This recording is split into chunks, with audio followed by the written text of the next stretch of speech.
Solo Technopark atau bisa sebut STP adalah pusat inovasi, vokasi, dan teknologi terpadu di kota Surakarta yang dirancang sebagai ekosistem produktif, menghubungkan pendidikan, industri, dan UMKM.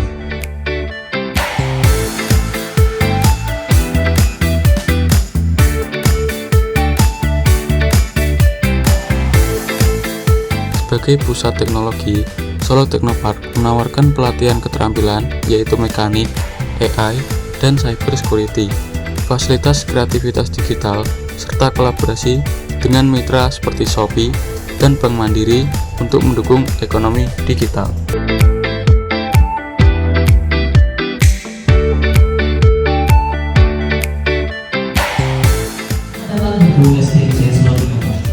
Saya ada yang terpilih semua akan menyampaikan seperti langsung sebagai panduan keselamatan selama berada di lingkungan Solo Technopark. Solo Technopark merupakan lembaga yang bergerak di bidang pengembangan pendidikan vokasi, pelatihan keterampilan, serta integrasi dan pengembangan industri berbasis teknologi. Apa sih sebenarnya seperti ekonomikas, proses migas apa saja dari tempat-tempat yang lain? Itu dari seperti tadi digambar ya. Produksi dari sebuah mesin bubut dan sebagainya, ini dan sebagainya ya.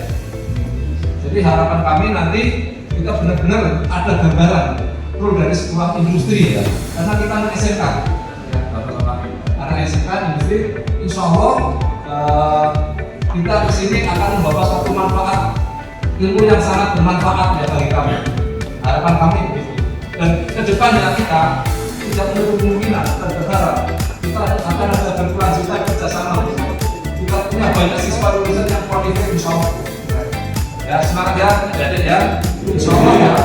Jika tidak Technocenter, Technopark ya,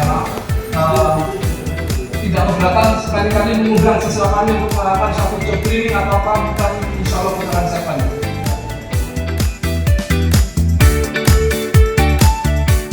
Kita langsung aja ke proses Solo Technopark-nya. Untuk latar belakang Solo Technopark sendiri, Solo Technopark itu kurangnya keterampilan yang relevan dengan kerja, terus juga kurangnya kapasitas perusahaan yang menyebabkan dari saya teknologi lapangan tinggi, kurangnya tenaga kerja, tinggi dan terlatih, dan kebetulan dan pengembangan usaha rendah. Untuk yang terakhir, kapasitas UMKM belum maksimal.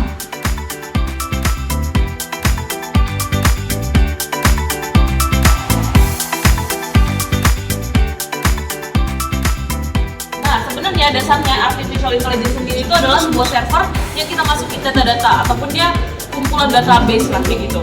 Di sini yang kita masukin ataupun kita ajarin dia itu adalah objek-objek untuk gambar pemandangan. Kalau gambar pemandangan basically kita gambar apa? Gunung, pohon, awan, sawah, gitu kan ya, jalan, rumah. Nah tadi objek-objek basic tadi udah kita masukin tuh datanya untuk menggambar di sini gitu. Cuman dia di sini tuh lebih ngikutin ke coretannya kita. Jadi kita tuh cukup kayak coret-coret gitu. Kemudian udah ada datanya. Jadi kalau misalnya kita mau gambar gunung, kita tinggal pilih opsi untuk gambar gunung. Kemudian nanti kita cukup bentuk.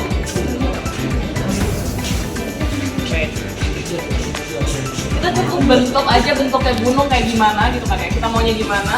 Kemudian AI-nya bakal langsung generate real time sesuai coretannya kita kayak gitu.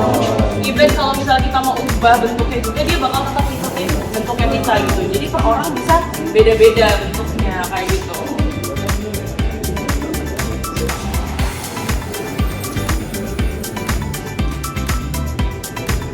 Contohnya kayak gitu. Jadi dia benar-benar bisa ngikutin tiap coretannya kita. Cuma kalau misalnya kalian tanya, "Kak, bisa nggak gambar manusia atau hewan?" gitu kan ya. Sebenarnya bukannya nggak bisa, tapi belum bisa. Kenapa? Karena datanya belum diinput. Sedangkan kan kalau gambar manusia atau hewan kan bentuk kalian juga beda-beda semuanya gitu kan ya. Jadi data yang dimasukkan tuh perlu lebih banyak. Kemudian pola yang dia kenal itu jadi lebih rumit gitu loh. Kemudian pastinya prosesnya jadi lebih lama kayak gitu.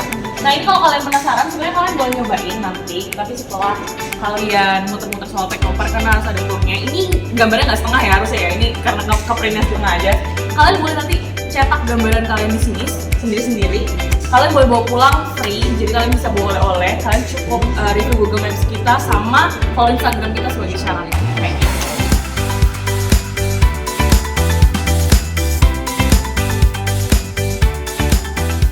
kita tuh bisa seolah-olah kayak ngambil barang kayak gini. Dan ini kalau di posisi aku dia kayak bisa kelihatan di depan mata aku gitu sih. Jadi kayak bener-bener ngambang di depan mata aku. Jadi kalau dia kameranya bagus kan cukup banyak panas.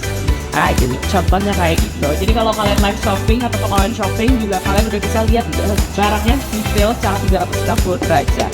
Ya walaupun nggak bisa masuk di kantong ya, cuman ya kelihatannya real lah. Di sini kita sediain Idea Hub. Ini si kotak ini adalah Idea Hub.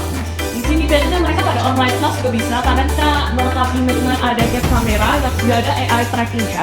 Kemudian dia sebenarnya biasanya Windows sih, jadi kayak laptop kalian pada umumnya cuma ya versi Google aja. Dan dia bisa akses dengan web page di sini. Kemudian dia bisa jadi projection. Projectionnya juga udah tanpa HDMI, jadi tanpa kabel-kabel sama sekali. Kemudian dia juga bisa jadi whiteboard yang udah dilengkapi sama fitur AI. Kalau contoh celah, tulisan kita itu udah diterjemahin ke komputer font kalau di Papajuris ini. Kemudian kalau misalnya kalian mau belajar matematika atau apapun yang gambarnya simetris lah ya, kalian bisa nggak perlu bawa banyak alat tulis karena di Papajuris ini udah ada fiturnya yang bisa menyempurnakan gambaran kalian agar jadi simetris kayak gitu. Nah itu adalah kayak salah satu fitur-fitur yang terdapat di dalam whiteboardnya. Sebenarnya fiturnya di dalam Idea Hub ini itu banyak banget dan masih bisa di-share, di-explore lagi. Cuman ini dulu